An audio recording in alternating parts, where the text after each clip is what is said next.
Hello, everybody. Welcome back to another episode of A BJJ Marriage, where we talk about our lives as a married jiu-jitsu couple.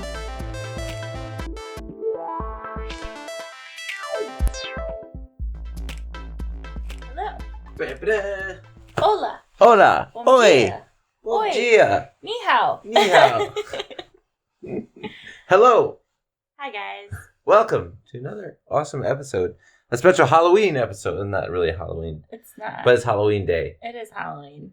This episode will be coming out on October 31st, which is Halloween, Cheers to Halloween. which happens to be the day that we are recording on. Because sometimes we record early in the week, and sometimes we record on the day of because we're lazy throughout the week. And then when we It's try to preemptively record, lazy. when we try to record on Sundays, it gets to be later in the day, and we're just laying in bed, and we don't want to, and then we're like, we should really go do it, and we're like, but I'd rather take a nap, and Here we are. For the first time this weekend, I slept in for 2 days in a row Mm-hmm. because I needed to catch up on some sleep. And you know what happened when I slept in? I broke my toe. So I should not sleep in. I don't think you actually broke your toe. I don't know. You may have broken it, though. It's about as purple as I'll be November 22nd. Woohoo! Yes. So, again, reminder on that. If you go to Fluid, make sure Yeah. you're there on November 22nd. Come to our belt ceremony. It's going to be fun. Watch us get promoted, and our friend Adam Conley also get his blue belt. So it's going to be a great Well day. deserved, yes. And it should be nice and fun. But kind of going off of belt ceremonies, Yeah, belt ceremonies. Yesterday, we got to see our friend Lydia. Mhm. and a couple other well-deserved promotions Mhm. at Primal MKE, which was Mhm. super fun. Shout out to Primal. Yeah, we Yes. went there for the belt ceremony and the open mat. Yep. It was our first time visiting Primal, so that was really cool. It was a nice gym. I was very impressed, actually, walking in. Yeah, pretty cool place. Nice it was. It's also an MMA style gym, Mm-hmm. so that was really cool. There's people sparring in the background and people doing personal training in the back as well while open mat was happening. Yeah. So lots of activities happening all at once, and I thought it was a very unique and fun and inviting atmosphere. Yeah, and that's what inspired our topic today, which is going to be different styles of learning. Mm-hmm. But we can dive into that in a little bit. But the belt ceremony was pretty fun. Yeah, it was different. Yep, and we've Because- talked about different belt ceremonies before. Mm-hmm. Yeah, because our belt ceremony is pretty traditional in how we do it every time. So it's normally 3 people. There was one time it was only 2, but it's typically 3 people out on the mats. I've seen 4 before also. We did 4? Yeah, I think that time we surprised Lippert. That's right. Yep, 4. But yeah, there's typically people out on the mat, and then the rest of the class lines up. And it's one person to a person who's getting promoted at a time for 30 seconds. And then they go in the back of the line, and then it just keeps rotating in and out through the class. But the people getting promoted stay out for 45 minutes to get shark tanked. And then they each go through and teach a submission or a sweep or whatever kind of thing that they want to teach, a philosophy. Yep, whatever move resonates with them most at that belt level. Yep, and they teach the whole class, and it's like a little mini lesson from all 3 of the people, or 4 or 2 or whatever it is. And then and then they get their belts in front of everyone, and then it's an open mat after that. And that's how we've been used to it, because that's just what we've seen throughout our entire jiu-jitsu careers. Mm-hmm. So going to Primal and seeing it Done their way. Yes, presented in a different manner than we do. It was very fun. It was very unique.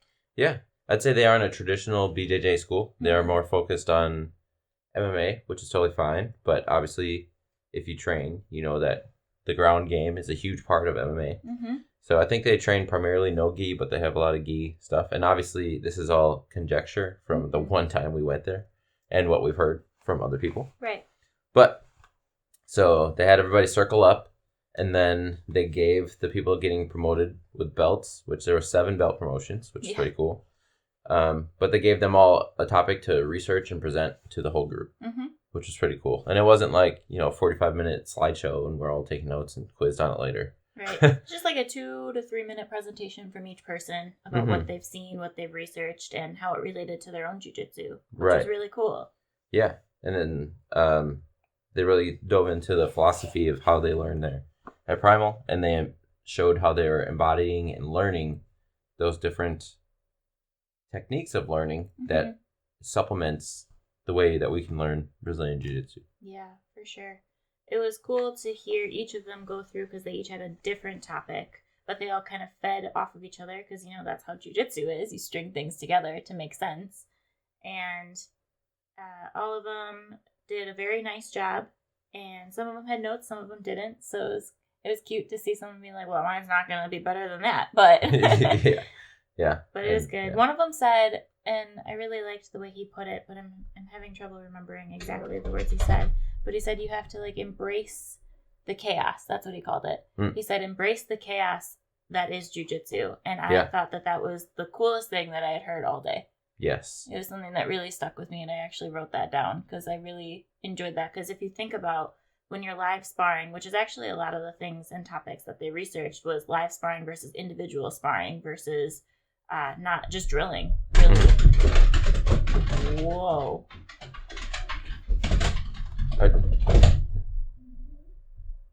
Interesting. Okay, moving on. Our dogs are running laps upstairs, and we can hear it. So you may have heard that too in the sound. Anyway, what was I saying? So you're talking about embracing the chaos, live drilling, live sparring versus drilling, just drilling a specific technique. Right. So if you think about it, when you're doing individual drills, let's say you're doing your warm-up drills, versus when you're drilling in class with a partner, trying to do the move over and over and over, versus actually live sparring, it's very different when you're live sparring because the person is reacting to everything that you're doing and you're reacting to everything that your partner is doing. And it is chaos. It's controlled chaos when you get to a certain point at it. But I just thought the way that he worded it, saying embrace the chaos, was one of the most inspirational things I had heard all day. Yeah. And I think it feeds into the Primal logo a lot. If it's a center point with arrows going in different spots, with big arrows, small arrows. And I thought it was a very good embodiment of chaos in a logo. Yeah. That makes sense. He was also the one that stood out the most to me outside of Lydia because he was told by his coach, as his coach was promoting him to a blue belt, he was just like, yeah, he was not very good when he started. He was like, I thought he was for sure going to be that person that came in and left after a month because he couldn't handle it. But now here he is. And that was so cool to see and experience, even though I don't even know his name or know him personally. His name was Zach. Okay. Shout out Zach. But maybe. Right. But, I mean, it was just cool because you have to expect the unexpected, I guess, with Jiu-Jitsu chaos. And the people who you don't expect to stick around are the people who sometimes turn out to be the best practitioners that you can train with. Oh, yeah. So that's super fun. Our dogs are still going crazy. I don't know what's happening up there. Maybe trick-or-treating has started. No, it starts at 4. Okay, whatever. I hope it doesn't start at 1. Well, I hope not, too. Huh. Anyway. Our dogs are coming down here to tell us. Okay. Anyway. So, yes, we went to that, and that was very cool. We also got to roll as well. So the other way that they did it is after all of them went through each of their presentations.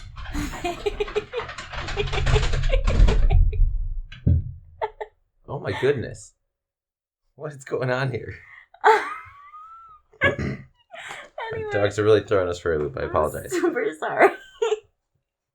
So, after they all presented, then it was kind of an open mat, but not really an open mat. It was very odd. So all of the 7 people who were getting promoted had to do the same rules that we do. They had to be on the mats for the 45 minutes straight and roll constantly. But it was just a 45-minute timer. There was no rounds. There was no 30 seconds. There was no 3 minutes. It was everyone is out on the mat. And as long as our 7 people do not stop rolling for 45 minutes, we're good. Yep. And everyone else just had to find a partner. Yep. And it was pretty much the way that I was seeing it. I don't know if this is how you perceived it, but it was pretty much like a submission only. You roll until one of you taps, and then you move on to the next person who's available. And that was what I noticed. So I rolled a lot until a submission, and then we just moved on. Or we got a submission and then just kept going, depending on if we enjoyed rolling together or not. And I had a really fun time with that because I got to roll with just about every female who was there. And there's probably 12 girls there, which does not happen very often. Yeah, I think that's credit to the female black belt Courtney they have at Primal. Absolutely. So that was super cool. And we got to see 2 of their blue belts females turn into purple. Mm-hmm. So that was a fun experience. But I got to roll with just about every female there, which was very fun and awesome, and I made some new friends out of it. I'm actually friends with a couple of them on Facebook now, so it was cool. I really enjoyed the day. I got to roll with a black belt, so that's always fun. Mm-hmm. And he didn't ask him to roll, because I had didn't. to tell him about that. You cannot ask a black belt Well, at another school to roll. You didn't tell me about it, but I was like looking at him and I was like, I really want to ask him to roll. Mm-hmm. But I was like, I'll just sit here off to the side near him when he's not rolling. At him until he looks at me. That's kind of what Ellie did with Courtney too. Like Courtney was on the mat and Ellie just like sat there and like smiled and was like, I'm ready. Like, I'm not going to ask you to roll, but I'm going to really give you a lot of hints that I want to roll. Me? Maybe? Yeah. Oh my god. It's like Bumble of rolling. Right. You can't ask the black belt, but you can let them know that you're available. Oh, that's so funny. But, anyways. So yeah, we did the open mat and then got all 7 of the people promoted, and also a couple stripes were handed out, which was super cool. Mm-hmm. And that was fun. And then the guy who runs the gym, who's a brown belt, do you remember his name? Ben. He's a brown belt, but he got 2 stripes from the black belts. Gotti. Is that his name? Possible. Sure. It was super cool. But they were saying that they're not affiliated with any sort of association. So he is kind of stuck at brown belt. Yeah, he can't really get to brown belt. And he's like, I'll probably be brown belt for a while, but that's okay because my technique will show on the mats and they'll show on the competition mats. And I think that's a really cool way to think about your jiu-jitsu. Is like, it doesn't matter about your promotion, it just matters about your technique. Yeah. Yeah, he won't be able to go to black until the other black belt is a 3rd degree black belt. Yeah. And the other black belt was a 1 degree black belt, I think. Yeah. He had 1 stripe or something. No, I think he was 0, actually. I don't think he had any. So he's got a little bit. I don't know. But that's okay. Yeah, that's fine. Yeah, so thanks for hospitality, Primal. That was really fun out there. It was. It's very... I wouldn't even say it was super different. It was different for us, and it was fun. Yes. As we know, not everybody goes and follows the same path in life for all different sorts of ways of life, and we just got to experience more of it yesterday. Right. And got some really fun rolls in. Yes. With MMA fighting instead of just people who strictly train jiu-jitsu. So it's a different style. Yeah.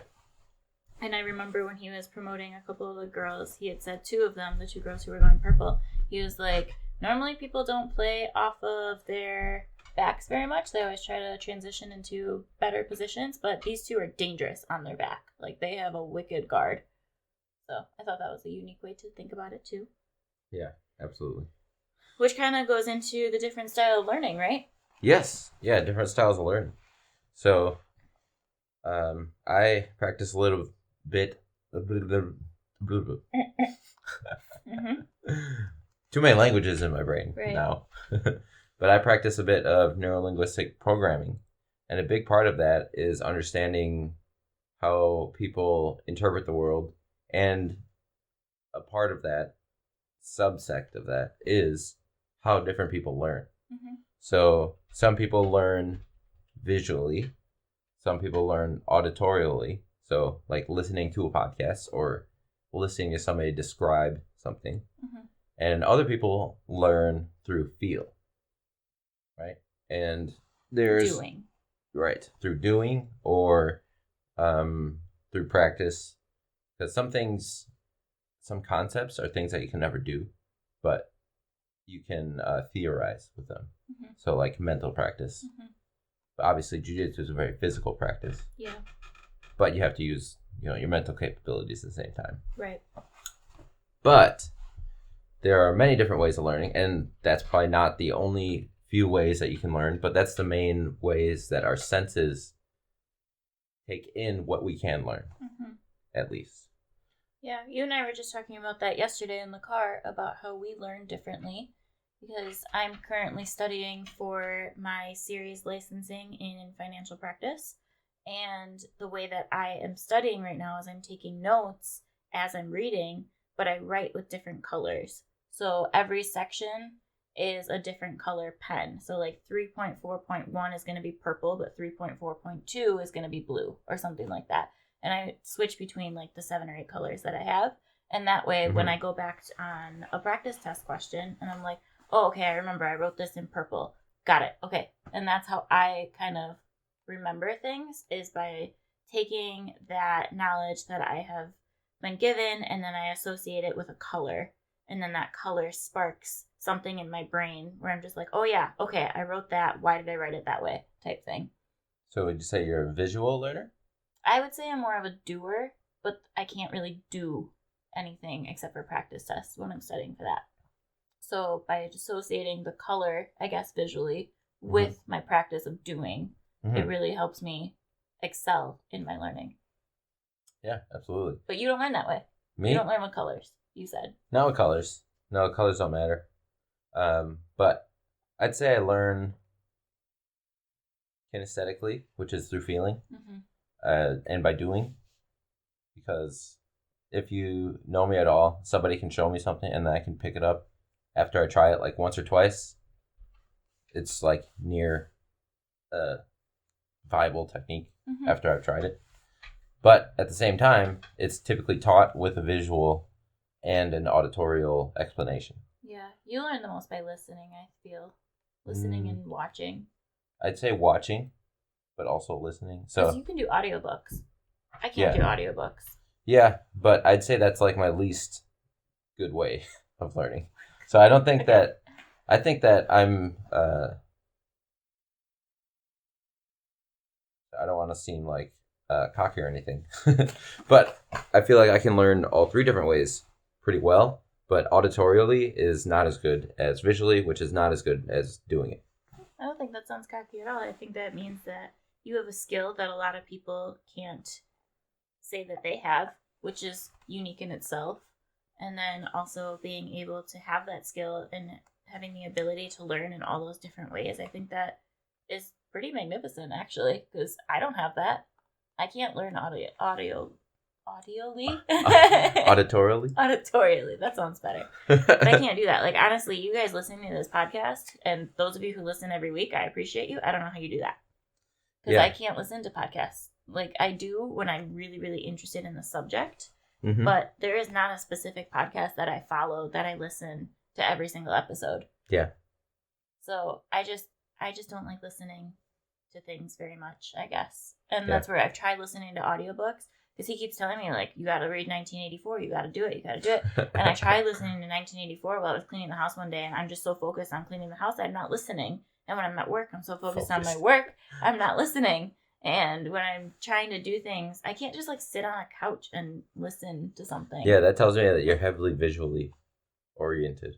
Because if you're like looking and doing at something, like the rest of your, it's like a blinders on to the, right, blinders to the rest of the world, which also includes the rest of your senses. Yeah, but I wouldn't even say I'm a visual learner, because, I mean, I am, but maybe in the tier that you said, like audio at the worst, and then visual in the middle, and then doing as the top. But when we see a move in jiu-jitsu that I've never done before, if I see it, I can't do it right away. I have to practice. I have to do it to learn it. Right. But I'm at the point now where if I see it, I can try it.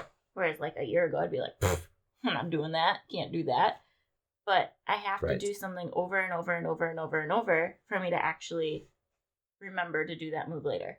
Right. Yeah, and that's good that you know that also, because that helps you train. But you're not like that. You're like, I saw Tarika Plata, and now I'm Tarika Plataing everyone. I'm like, screw you. Yeah, I want to Tarika Plata everyone. Yeah, and the reason I say that I'm not bad at learning auditorily and then visually and then through feeling is because there was one time I was listening to a podcast from Jocko, and he was describing a submission that he did to his friend. And then the next day, and like I only heard his description. And then the next day I went and did it on the mats. And then I laughed. And I was like, I learned that from a podcast yesterday. And they were like, what the hell are you talking about? I was like, yeah, he was talking about it, and then I tried it. But different styles of learning. Like, you really just have to figure out what works best for you. And I feel like that's a really big part of grade school, honestly, is like really figuring out when you are, like when your brain is developing and when you are getting older, what really resonates with you. Like, were you good at math and science, or were you good at arts and writing? And then that really can like set you in a tone of when you get to choose your electives in high school of what you want to take, Mm-hmm. that can really set you in where you should go and what interests you. And then that really sets you up for college. Yeah, but you've also experienced things that you're really interested in where you get to the class and the teacher teaches in a way that is totally not your style. And then you're discouraged from pursuing that for the rest of your life, Mm-hmm. which is a dangerous trap, but, different strokes for different folks. Right.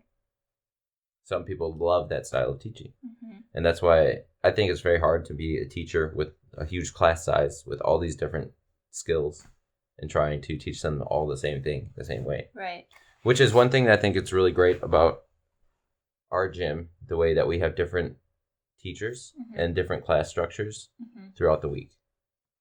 Yes. I think it's a huge benefit, and that's why some people stick to certain schedules and some people avoid certain classes. Right. Or teaching styles. Right. Yep. Because we offer classes 7 days a week, and primarily night classes are led by my dad, and primarily morning classes are led by Mike Boyd, who will be on our podcast next week. So stay tuned for that. Woohoo! We're going to talk about influential jiu-jitsu next week. But so he normally teaches morning. My dad normally teaches night, but then Sundays are taught by a person who was a wrestler for 12 years.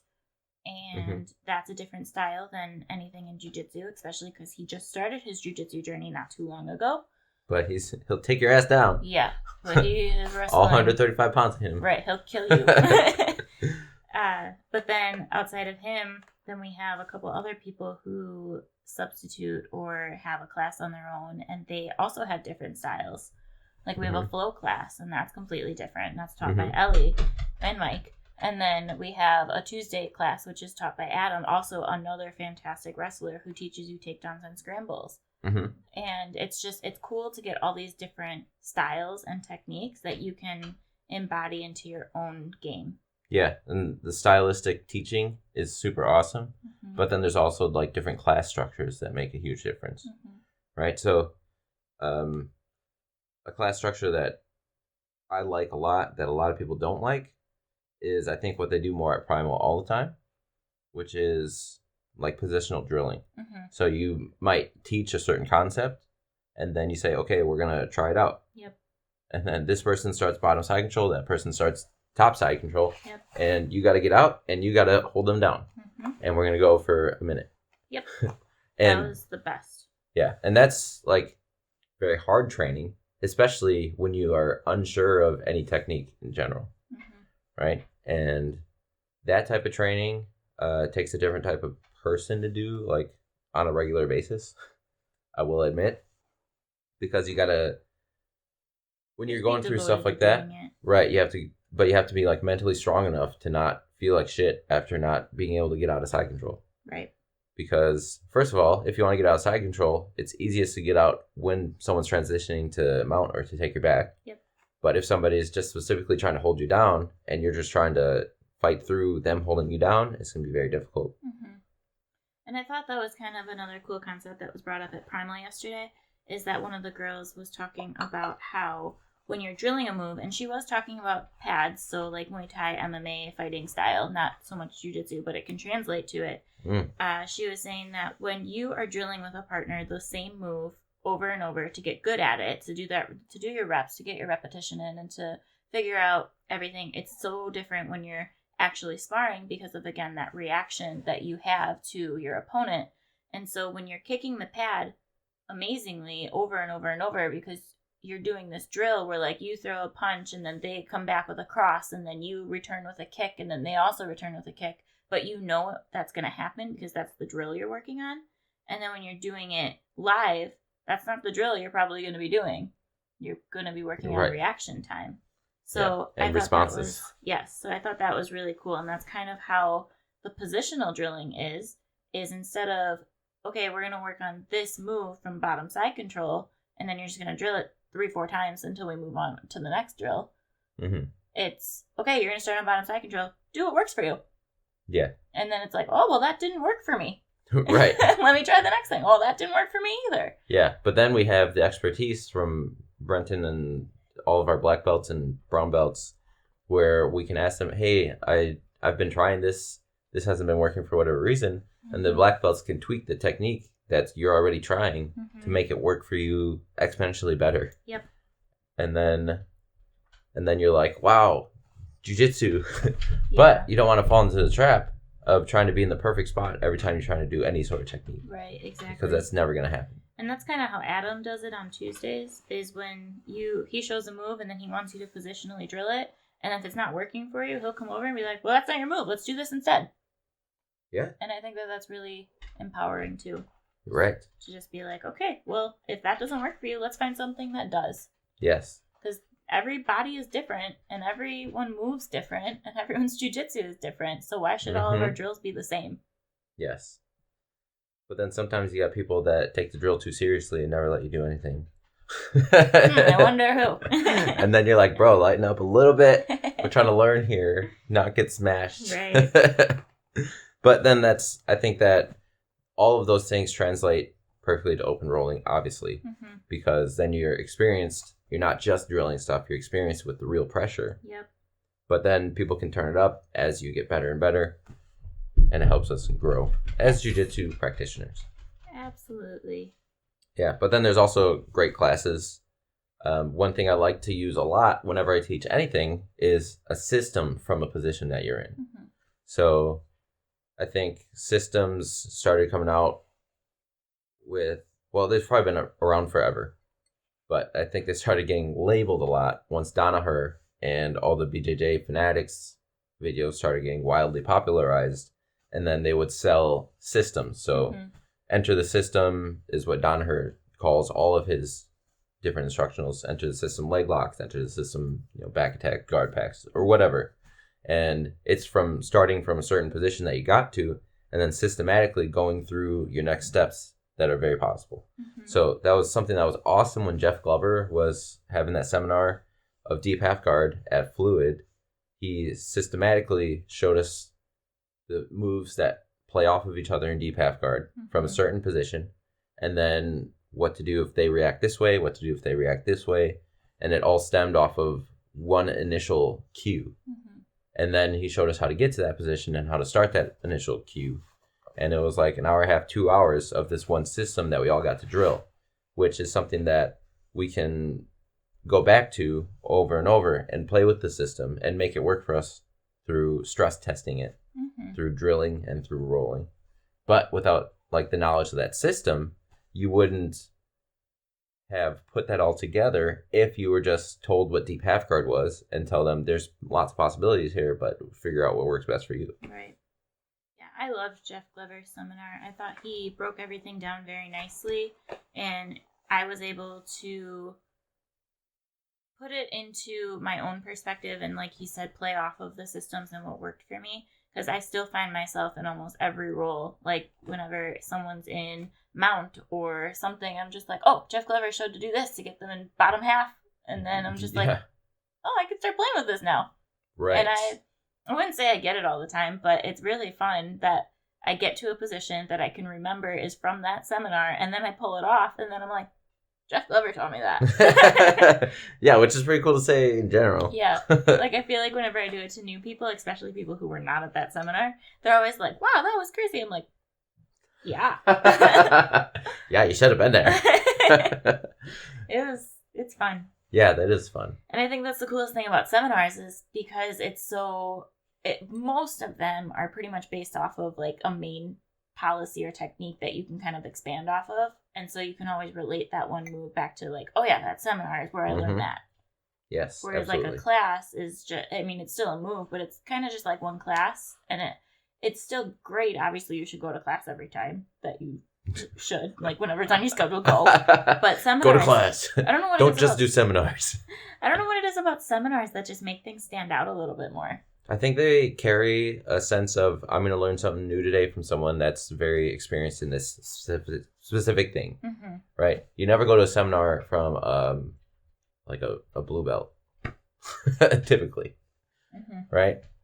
So there's typically a reason that they're holding a seminar, right? Because they're very experienced in whatever it was. So you're like, oh, this person's great at this. He's used this many times in competition, or he has this many accolades. So I'm going to learn. So you go that class with a little bit more expectation and a little bit more, I don't know, pep in your step for what you want to learn that day. Mm-hmm. Versus sometimes you go to class and you're like, I don't even want to be here today.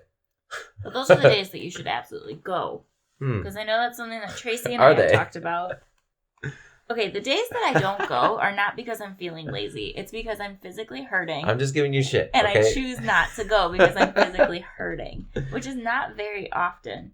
But the days that I'm feeling lazy and I just am like, oh, I just don't really feel like going are the days that I push myself to go the hardest. Especially if it's on my routine days. Yeah. But days that I'm actually physically hurting, yeah, those are the days that I'm like, maybe I should take today to just like chill and then try again tomorrow.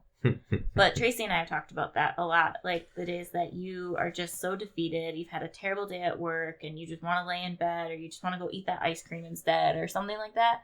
Those are the days that you have to really be like, okay, I know that I will feel better after I train. I know I will. You got to go earn that ice cream. Mm-hmm. Exactly. I want ice cream. Yeah, the ice cream sounds good. I've been saying I want ice cream for like 2 days now. Yeah. Maybe it's the last day of that Butterfinger shake. Oh, wow. We did go get that, by the way. When we said that on like 2 podcasts ago, we definitely went and got those that night. Yeah, it was good. That might be tonight too. Yes. But, so yeah, we're talking about seminars. We're talking about structured classes and how they're different. Right. But yeah, seminars do have that extra feeling. Mm-hmm. And yeah, then we stemmed into not wanting to go to the gym. Right. And then that's the tangent we went on. So now we're bringing it back. Right. But, so I'll bring up something kind of off topic, but still relates back to structure, is that Dave and I were just talking this week about how you should have a couple different people who are skilled in different areas to help you out in different parts of your life. And what we were talking about was our bodies and like taking care of your body, massages and chiropractic therapy and everything that you can do to enhance your jiu-jitsu and make yourself healthy and better and stay fit, basically. Mm-hmm. So we were saying like, it's great to see this person for this part of what they're good at, but it might be good to see this person as well because they specialize in this aspect that person doesn't. And then we related that back to fluid and our teachers. And it's like, well, yeah, that makes perfect sense because if I want to learn a great submission, I'm probably not going to go to that blue belt or purple belt. I'm probably going to go to the black belts class. But if I want to learn like fantastic scrambles and takedowns, I'm going to go talk to Adam on Tuesdays or I'm going to go talk to Devin on Sundays because they're fantastic at wrestling. And they're teaching this because they're great at it. And it relates to that in the way that you should go see a chiropractor for whatever's going on, like maybe in your back. And then maybe you should go see Gabe, who we just had on the podcast a couple weeks ago, when you're having issues with a certain area that he can work on specifically. Or maybe you should go see Michelle, who's really good at figuring out what's going on in the body and how you can make it better and work on your nutritional diet with you. And there's just so many different people that specialize in different parts of things that will make you better. And you should see them if that's the part that you want to get better in. Yeah, it's like diversifying. Mm-hmm. Not putting all your eggs in one basket is the concept there, because that's a huge financial term. Don't invest everything into one spot. Yep. But if that place goes bankrupt, you're screwed. I'm learning that. It seems like common knowledge. But it's the same thing with our bodies for staying healthy. And it's the same thing for our teachers and who we're learning from. Mm-hmm. If you only learn from one person, from one type of class, you're going to start pigeonholing the things that you're learning in jiu-jitsu. Mm-hmm. But if the more you get around, go to different gyms, try out different open mats, go to different seminars, and experience different teaching styles, different professors, different jiu-jitsu styles, different recovery techniques, different class structures, you start to experience more. And it's like adding all those different seasonings to your jiu-jitsu soup. Mm-hmm. Yes. Soup, rice, whatever analogy you want to call it. I have the craziest nachos. Tell me about my jiu-jitsu. Yeah. But that's why I try to diversify my class schedule so much. And I've like people have asked me, they're like, why do you go to so many classes? And I'm like, because it's different in every class. Like And then when I'm trying to think about the day of the week, like let's say I'm trying to hang out with someone and it's on a day that I would normally go to the gym, I have to try to figure out what class am I willing to give up that week to go hang out with this person. Like, and then it always goes through my mind. I'm like, well, if I miss Tuesday, then I miss Muay Thai. And if I miss Wednesday, then I miss Nogi. And if I miss Thursday, then I can't train with this specific person because they only come to beginner class. And if I miss Friday, then I miss question answer. Like, I have to do the pros and cons list in my head about what day is the best day for me to not go so that I can get other things in my life done. I think you and I prioritize the good things of everything too much where we feel the opportunity cost is too high to miss out on everything. Mm-hmm. I was just hanging out with my best friend last night and we were kind of talking about that where I told her, I'm like, I go to the gym Tuesday through Saturday. Some days I'm a little tired, so I may not make it to like a Saturday class, but I'll still try to at least make it to open mat or something along those lines. And she was saying that she was having a hard time making herself go back to the gym on a regular schedule. Like she works out a lot, but she is having an issue motivating herself to go 3 to 4 times a week like she used to. And I told her, I was like, yeah, you know, if I go Tuesday through Saturday, and if I miss one of those days, I feel so guilty for like the whole week. And then she told me, she's like, I used to be like that. I want to get back to that point. And I told her, I was like, I can hear it in your voice. You have that drive. You have the motivation that you want to get back to that point. So you will. But sometimes I think that it's a little unhealthy that I'm like, I go this often. And if I miss one day, I'm going to suck at jujitsu and I'm going to be terrible at this and I'm going to get fat. Because I think that's like my biggest thing. I'm like, well, if I skip Wednesday, that's the day I roll the most. And then I'm just not going to, I can't eat that. I'm never going to recover. Yeah. I'm like, I can't eat that popcorn that night. I'm never going to physically recover from this. And it's almost unhealthy, but that's kind of where my brain goes. Is like, I don't want to miss this class because of these benefits that I'll gain from it, but also because I will feel like garbage for not going. That's something that I probably need to work on. Maybe. Well, you do it. You do it to me. When I'm like on a Saturday, I'm like, oh, I can't. Like, I'm so sore. I just can't move. And you're like, you sure? Like, you sure you don't want to go to open mat? And I'm like, go to hell. Well, I'm just a little different because there's no class I want to skip ever for any reason. I just try to go to literally every class on the schedule. For the longest time, I never understood why he was going to 6 a.m. class. Like, I think I brought it up for like 6 months straight where I was like, why do you keep pushing yourself?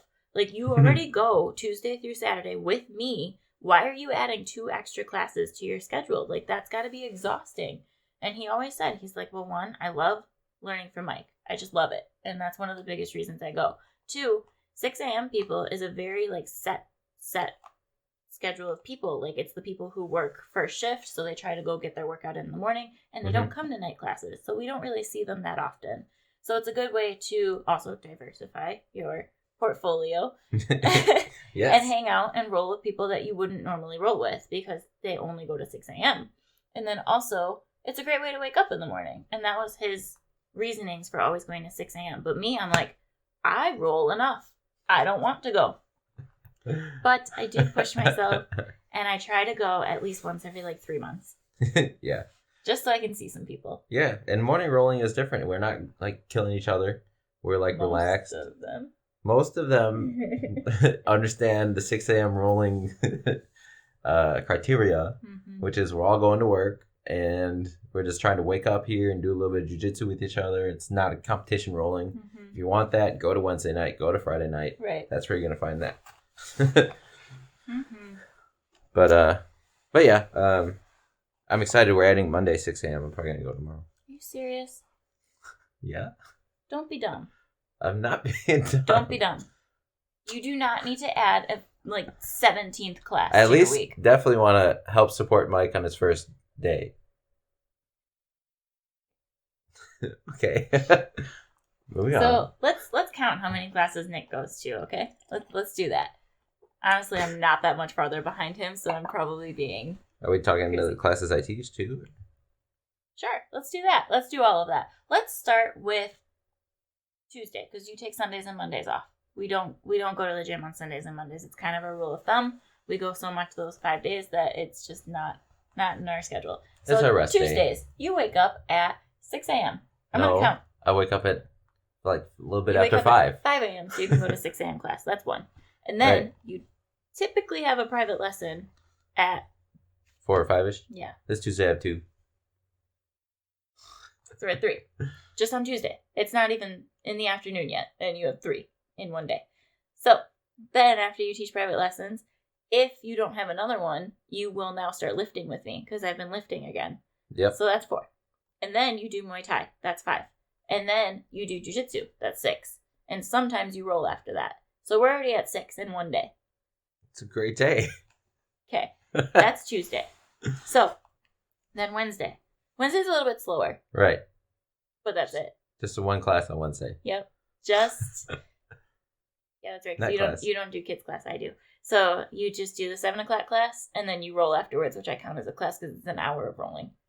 So that's 2 hours worth of your Wednesday. And then Thursday, you do 5 a.m. private lesson. Yep. 6 a.m. jiu-jitsu. Yep. And then you have another private lesson on Thursdays typically with one of the kids. So now we're at 11. Also, the other morning after morning. Normally it's like 7:30 or 8 a.m. private lesson. That's right. Okay, so now it's so we're 11 is going to be Thursday morning after 6 a.m. class. Right. Don't you normally have 2? I used to, but it went back down to 1. That's but right. That's okay. Right. Okay. So now we're down to 1. So we're at 11, and it's only Thursday morning. And then Thursday afternoon you have a private. Yep. And then sometimes you lift again. Yep. And then you do Muay Thai. And Jiu-Jitsu. And then you do beginner class. And then sometimes we have a private lesson after that. So we're going to count rolling and private lesson as now 16 in 3 days. 16 in 3 days. Uh-huh. Okay, so now Friday. We do kids class at 5.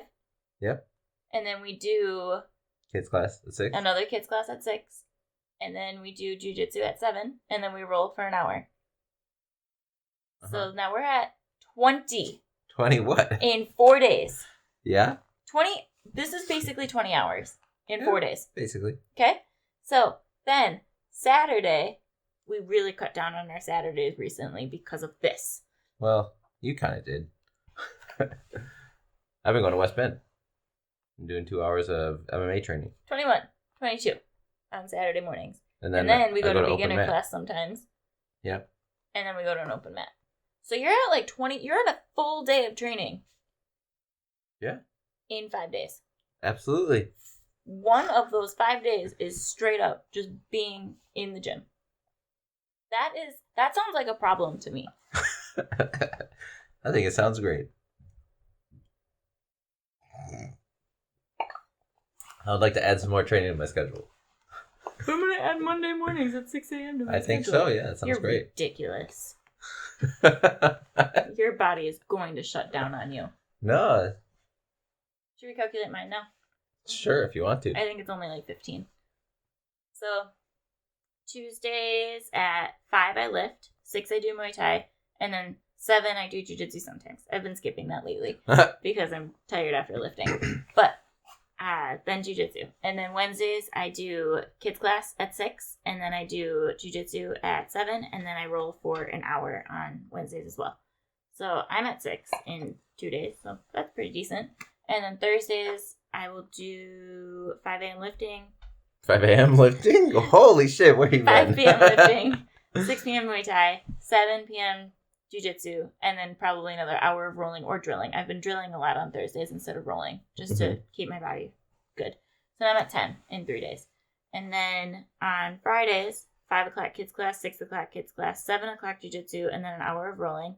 And then on Saturdays, I'm just going to say 2 for open mat and class. Beginner class. So 16. You do about 10 more hours than I do. Yeah, that's fine. You're insane. It's not that much. Tell us in the comments what you think about that. About him. Love it. It's so fantastic. And then calculate your schedule. How many hours a week do you train? 4. Because even though, I mean, not all of that was rolling, right? Like with private lessons, he's not rolling. But he's still there, and he's basically drilling his mind because he has to articulate everything. So private lessons is a little different. And then also with class, that's not live rolling, but it is still training. It is still getting your brain going. And moving. And moving. And then also kids class. We're not really doing much in kids class, but also still articulating and helping and coaching. So it's not like we're sitting there straight up rolling and sweating for 24 hours a week. But that's what you think. But it's still a lot. Yeah, well. We're there a lot. We are kind of consumed. Yep. But that's what adds into so much different seasoning into my jiu-jitsu soup. Because I have all those different takes and all those different looks and all the different ways that I am embodying jiu-jitsu every day to add into my training. Which I love. It makes my soup taste fucking great. But each class is structured different. Yeah. And there's different learning methods and styles. Because even in our kids' class, we have to... We've been recently kind of separating them by age and skill levels. Mm-hmm. So, like, we're putting the more experienced kids together in our kids Muay Thai class who know how to hold pads, who know how to throw punches, and don't need to be watched the entire time because we trust so that they don't they're hurt going to be doing the drill. Yeah, so they typically go together. Kick a bag with their toes and then like, oh! Right. But then we put the less experienced kids with the other less experienced kids, and we know that we'll have to devote some of our time to them, and then we'll put, like, brand new people on bags. Like, people who have never done anything before, just so they can get used to standing there and, like, throwing their arms out. The motion. Yeah. But that's how we're structuring classes recently. And that's different. Yep, super different. And yeah, some class structures are also like technique for a whole hour, which I find is, or I've heard, is not typical for jiu-jitsu. It's more like 20 to 30 minutes of technique and then a half hour rolling. Mm-hmm. So I think it's great that we're able to get so much technique, and then we also don't force people to roll, which puts people at a more comfortable level of getting into jiu-jitsu. Because I remember as a new white belt, and I only learned a couple of techniques, and then everybody was rolling, and I was like, what is a guard? Mm-hmm. And people are just like, no, here's a spider guard sweep. And I'm like, what? Yeah. I got the cutest text from a new girl at the gym too, and it was just, what is rolling? And like, that was the whole question. It was, what is rolling? And I'm just like, what do you mean, what is rolling? Like, in my head, originally, I was like, of course, like, rolling is, yeah, that's not normal. No, it's not normal. And I had to, like, figure out a way to articulate my thoughts on what rolling was. And then I had to explain this to a brand new person who's never even, like, really heard of it. Right. And I thought that was pretty fun. So you should tell us in the comments your definition. What is rolling? Rolling is simulated murder. Struggle hugs. Struggle cuddles. Struggle cuddles. I was going to say struggle pajamas because that's what you said about right. It's a struggle cuddles and struggle pajamas. We bought this gi this week or last week from a friend of ours, and we Venmo'd him, and Nick called the Venmo struggle pajamas. Yes, so that's what cool. They are. I try to make my Venmo comments as suggestive as possible. Because then other people can see it. Yeah, and then they're like, yep, that's interesting. Mm-hmm. Just like I try to make my whole life as suggestive as possible. So, anyway, tell us in the comments what type of structure you most associate with and what kind of learning style you have. Also, tell me what you think rolling is, because I'm actually kind of curious what other people's definitions of it are. Mm-hmm. Yeah, and personally, I love going to all those different classes and seeing all the different styles. Like I said, adding to my jiu-jitsu in all those different ways. 24 hours a week. I love it. Insane. I want more. You're insane. Well, that's more than people's work week. We all know that I'm insane. Some people only work 20 hours a week. You train more than some people work. For fun. Mm-hmm. And that's a job. Thanks for listening, guys. Okay, well, I guess that's all. Well, that's all, folks. Copyrighted. All right, have a good one.